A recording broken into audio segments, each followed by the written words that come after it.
Hey guys, how are we doing? This is Sam. Welcome to yet another lab session on Sam's AWS learning series.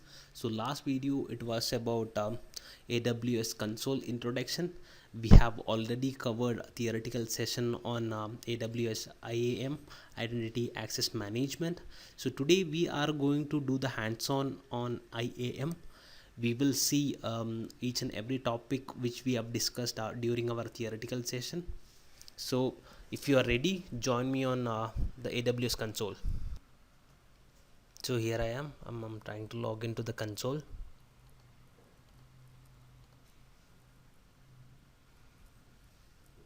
So make sure that you log into the console for this lab.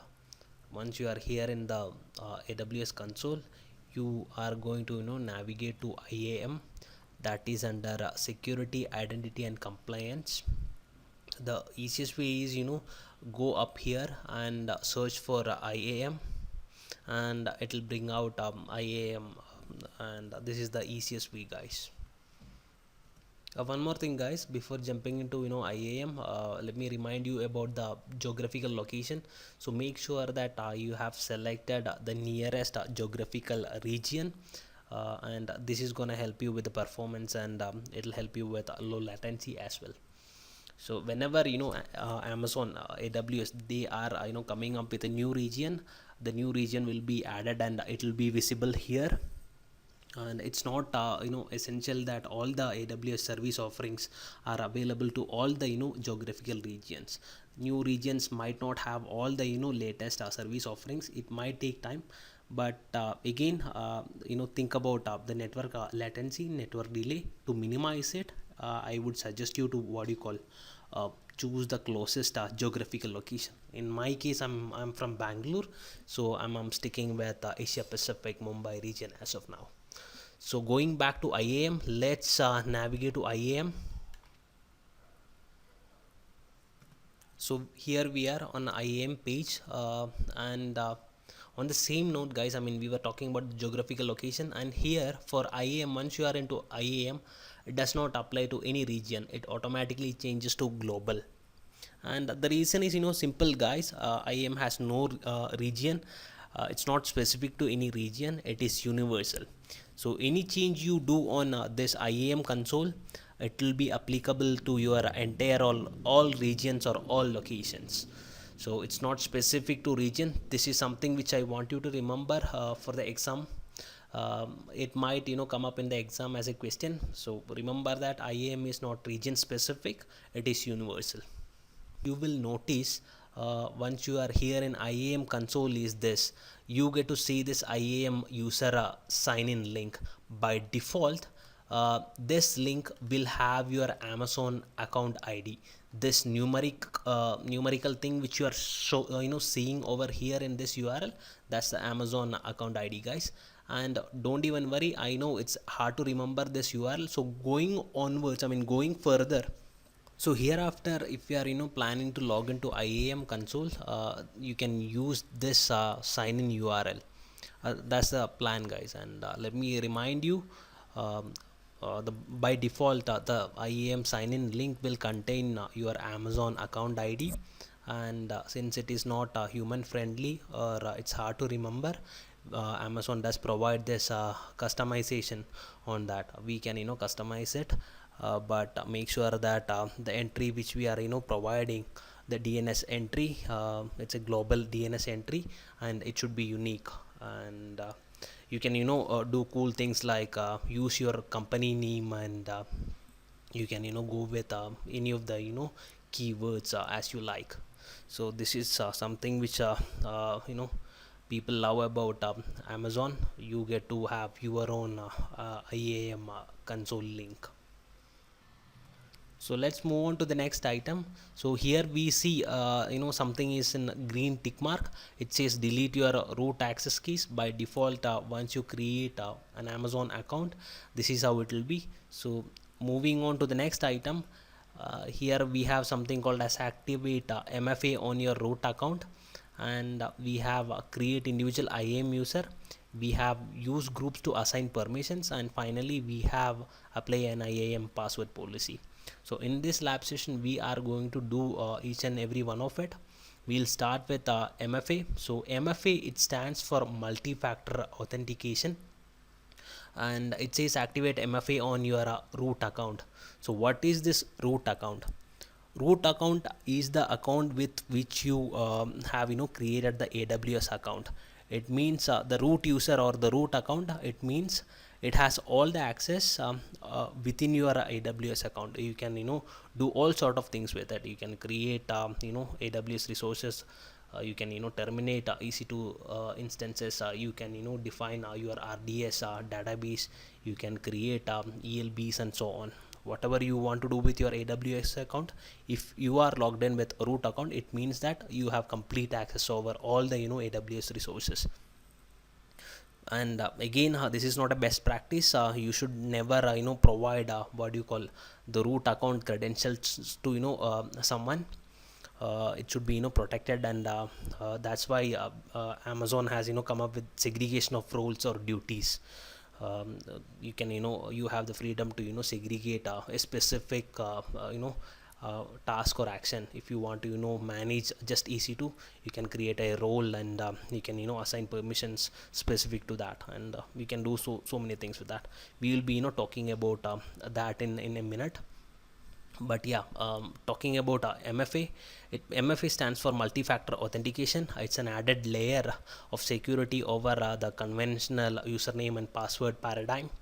After entering username and password, you will have to authenticate that particular login with your multi-factor authentication method which you have selected. So let's go ahead and do this. So it says activate multi-factor authentication MFA on your AWS root account to add another layer of protection to help keep your account secure. So Amazon does recommend this MFA method of securing your AWS login. So once you are into this, you are going to see two options. So one is a virtual MFA device. You can activate it by this, or you can go with hardware MFA device. So don't get confused. We are going to stick with a virtual MFA device. What we are going to do is we are going to rely on some sort of application or a software that's called as virtual MFA device. And if you are possessing any sort of hardware MFA device, see something like RSA token, the keypad, and RSA digital secure ID, things like that, you can select these. So for now I'm gonna stick with a virtual MFA device, and always pay attention to this. If you want to take a look at MFA device, what are the authorized MFA device which Amazon supports, you can always navigate to that link. I'm not gonna do it now. Me click on next. So it says to activate a virtual MFA device, you must first install an AWS MFA compatible application on the user's smartphone, PC, or other devices. You can find a list of AWS MFA compatible applications here. So let's quickly take a look at it. So it's going to show us what are the supported applications on different platforms. So these are the virtual MFA devices. So if you are using an Android phone, you can or Android device, you can go with Google Authenticator or this application. Then if you are on iPhone, you can go for Google Authenticator. If you are on Windows phone, you can use Authenticator application, and if you are on BlackBerry, you can use Google Authenticator. So for now, since I'm an Android user, I'm gonna show you how to download Google Authenticator and use it and integrate it with this particular AWS account. So here I am. Let me quickly go to my Play Store. Open up the Play Store on your Android device, and once you are inside Google Play Store, search for Google Authenticator, and this is the application, guys, which you want to install, and make sure that you are installing it on your device. And this application, it needs some permissions to the camera just to scan the QR code. So make sure that you accept it, and then that's it, guys. Go ahead and click on next step, and this will give us this QR code. what you want to do is fire up that Google Authenticator application on your smartphone and then scan this particular QR code. So the moment you open up Google Authenticator, you will have some option like scan a barcode. So click on that and scan this particular QR code, and then the thing will be integrated, and you will see some random numbers. That's the MFA key. You are supposed to enter that key here. So for me it's like 7 this 674781, and I'm gonna wait for some time so that it'll time out and it'll give me a new code. And I just got the new one. Let me enter that. 468150 it is. So once I'm done, that's it guys. You can click on activate virtual MFA, and it'll be done. And here we have got the first green tick mark, and we are done with MFA on root account authentication. So what it's gonna do, the next time I'm planning to or I'm trying to log into AWS console, once I've entered my username and password, it's gonna take me to another page which will ask for this multi-factor authentication key, and that time I'm supposed to open up that Google Authenticator application and enter the key code which I'm being shown over there. I'll have to take that key code and I'll have to put it in the new page. The next task is to create a individual IAM user. So let's go ahead and do it. Click on manage users, and here you can see this add user button. You can click on that, provide the username. Say I want to add a guy named Bob. Let me go ahead and do it. And then you have two access types.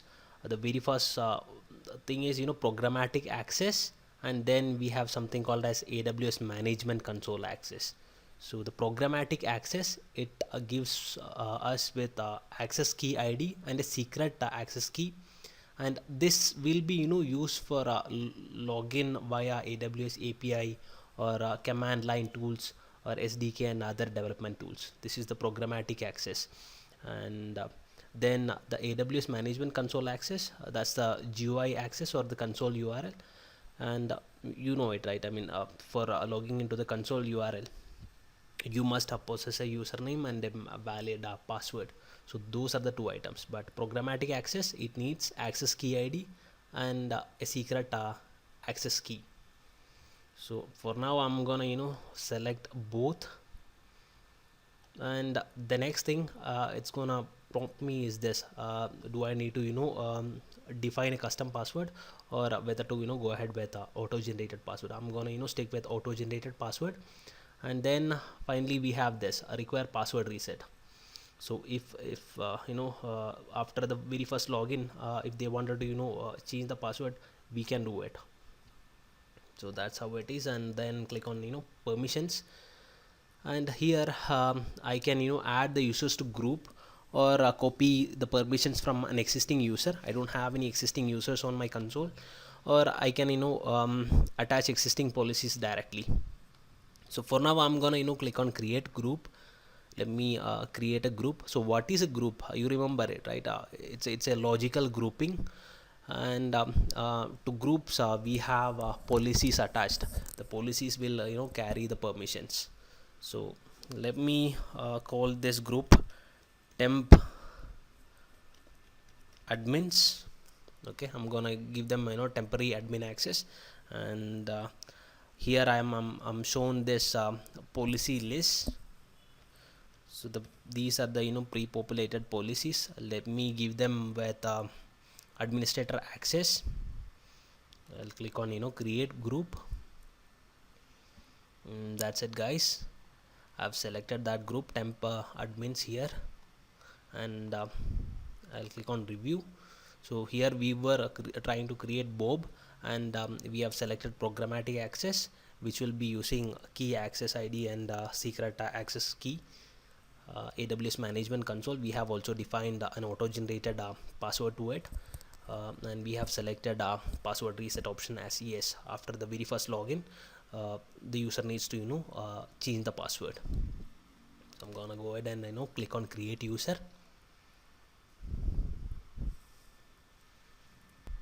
So here we are, guys. We'll be seeing this page.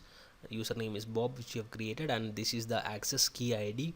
And here we are seeing the secret access key, and we have this random password.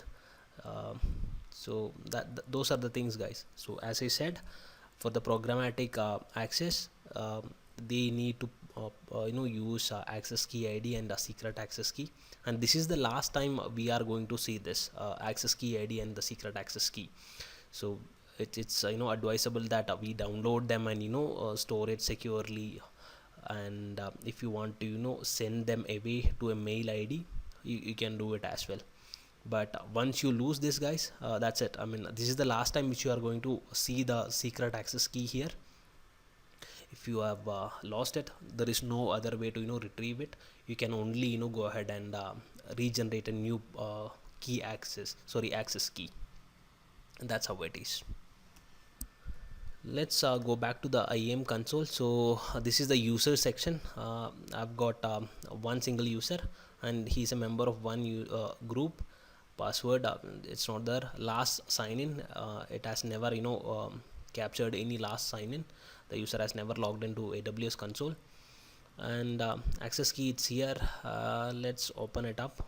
What you can do here is you can delete and add further new users. Let's click on this user, and you will see these things called as permissions. So you can add or assign individual permissions to individual users. You can even do it at the user level, and then if you want to provide or revoke group membership, yeah, you can do it. And then security credentials, it's here. If you want to manage password for the console, if you want to change it, yeah, you can change it. And console login link is this. We have already seen it in the IAM console.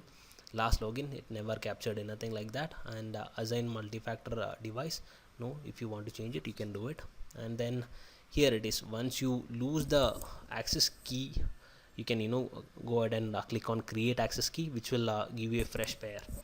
And then if you want to deactivate or cut off their programmatic access, something like CLI access and programmable API access, you can click on make inactive, and they will no longer have access to those.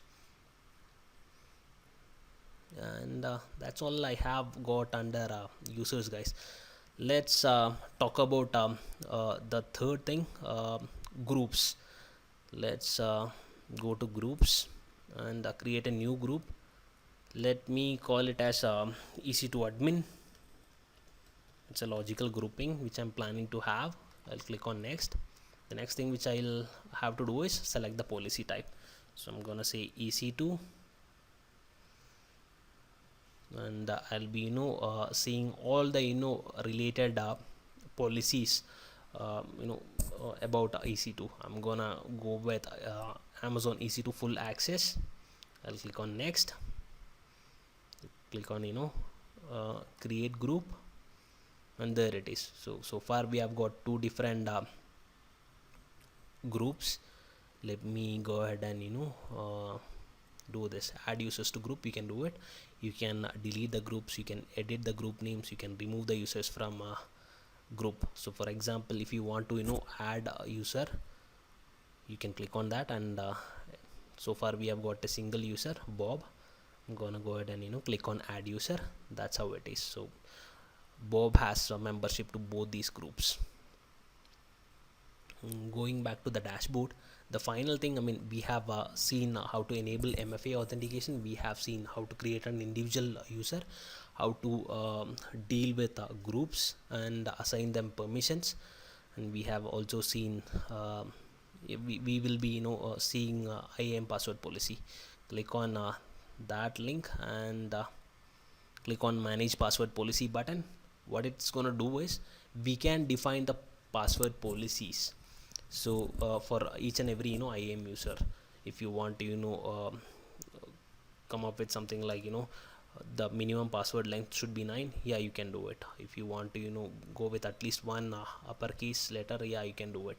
And the password rotation policies, also you can do it. Enable password expiration, yeah, you can do it. Say something like after 9 days the password should expire, and all the users will be challenged for a new password to reset their password basically. Yeah, you can do it. So let's apply that and go back to the dashboard. That's all, guys. I mean, we have done almost everything. One thing which I've missed is roles. We will talk about that in the EC2 section, how to create a role, how, why it will be used, and so on. So that's all I've got for now, guys. I know it's a lengthy session, but this is nothing what do you call difficult.